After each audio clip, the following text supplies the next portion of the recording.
Welcome to the TV and movie review show. Bring you a review on the latest TV shows and movies. So let's jump into it. Hope you enjoy the show. If I give you a nice little chunk of change, you'll work for me? Everybody got weaknesses, T. The hospital's making an offer for $25,000. That's a lot of doggone money. Not for our son's vision. Aren't you the one that said our new mandate was business first? Yo, T, you on board with this? I know you're not questioning us. You a foot soldier, remember that. You can sign yourself to death row. That's a risk I'm willing to take.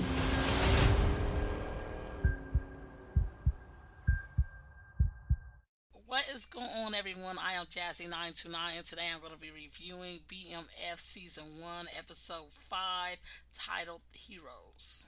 Lamar's terror continues as he works overtime to shut down the 50 Boyz for good. What can I say, everyone? This episode had a lot going on. At every point of this episode, I asked myself what was going to happen next.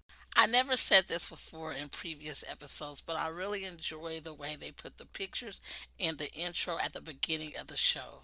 I don't think that this title was a good title for this episode. It just didn't match up. Who was the heroes? I do enjoy the flashback scenes we get in every episode.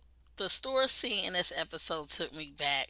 I remember the neighborhood store in my old neighborhood. Those type of stores grow with you as you grow older. This week gave us a view of the embarrassment Meech felt by using food stamps. We also see the beginning stages of him and Pat's relationship. Pat is not on top of the drug game as he used to be. I thought it was the feds that actually came for Meech and Terry at the club. And as we find out, even though Pat is falling off his game, he is still nobody to play with. And running a play behind his back could put both brothers in the grave. His right-hand man, Rocky, learned this the hard way in this episode.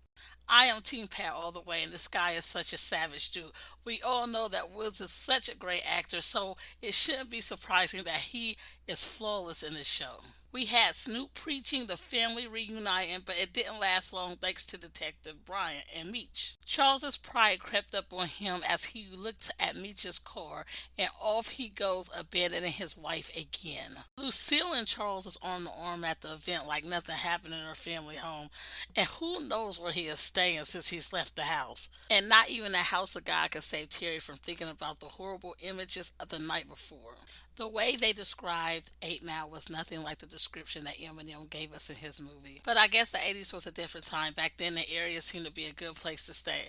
Terry and Meech bump heads a lot in this show, and I think that this is needed. It shows the viewers it takes both brothers' strategies to pull this off. No one is greater than the other. Something that threw me off in this episode was Meech and Terry's kids. In the previous episode, I did see Terry had a baby, but I did not know that he had an older little boy. Also, Meech has a daughter that came out from nowhere, and he has a baby mama named Laura. They share a little girl together. He does take care of the little girl financially.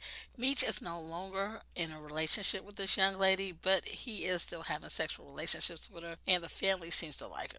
Background details was revealed in this episode about Detective Bryant. Detective Bryant is a long-time crooked police officer, and now he wants to snip his ties to the streets, but he finds out that the streets own him now. J-Mo was found in this episode. The way the directors decided to reveal this was good. The way they used to water the transition of two scenes was well delivered. The flashing color detail they did in this scene was good. The emotion was seen through the color, and the makeup was on point again. We have a new character, Big Al. It was very obvious who she was when she entered the show. A lot of things was very obvious in this episode.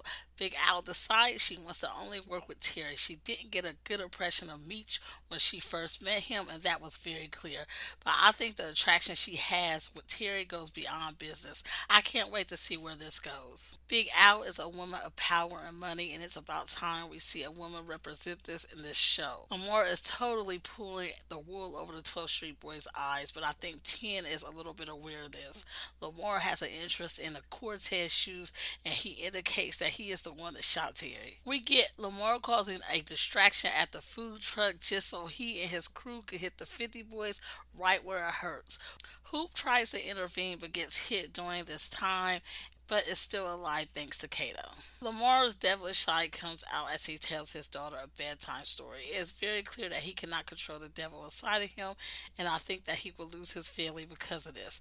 Lamar also got lucky by the end of this episode and he smashed Cash Dog. It was also revealed in this episode, thanks to Lamar, Flamel is now living in North Carolina. Now come to find out, Kato's father was in the streets along with Lamar, and his name holds a lot of weight. This is why Lamar keeps her alive this episode. Kato is close to getting caught in this episode.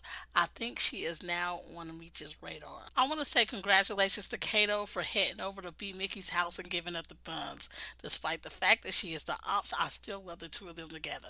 B. Mickey got hands put on him in this episode. Meech decided to let him know he didn't give a damn if his mother was on her deathbed. He demands him to check in whenever he is called. Hey, you guys! If you would like to support this podcast, please head on over to Jazzy929creations.com. There you will find a link to the shop. You will be able to go ahead and purchase items designed by yours truly, Jazzy929. You will find items there for you, your family, and friends. And if you would like to top things off, feel free to subscribe, rate, and review. Also, share the podcast to a friend. This will help this podcast grow. And you all are welcome to join me on my social media platforms. You are able to find the details in the description part of this podcast. Now it is time for me to share my thoughts and theories with you guys. I think that a lot of people think that B. Mickey is up to no good. I think that he is going to be the one to save the crew when the crew is standing on their last leg. It seems to me that Terry and Meech are not too fond of Kato. That leaves me wondering who brought her in the crew in the first place. Will B. Mickey stay loyal to the crew after Meech show him his true colors? Something I see coming is Monique and her daughter being the way that the 50 crew can get back at Lamar, because that is Lamar's weakness. I said in a previous episode that I was not fond of the Slick character, and it looks like he is going to get what he deserves in the next episode. Well, everyone, that is all I have for this week. Thank you all for tuning in. Next week I will be covering another show of BMF. Before I close, I want to ask all of y'all to go ahead and head on over to Facebook and join my Jazzy929 Creations group. Over there, we can hold a discussion about the podcast and even more. I'll see you over there. Hi, Loyal.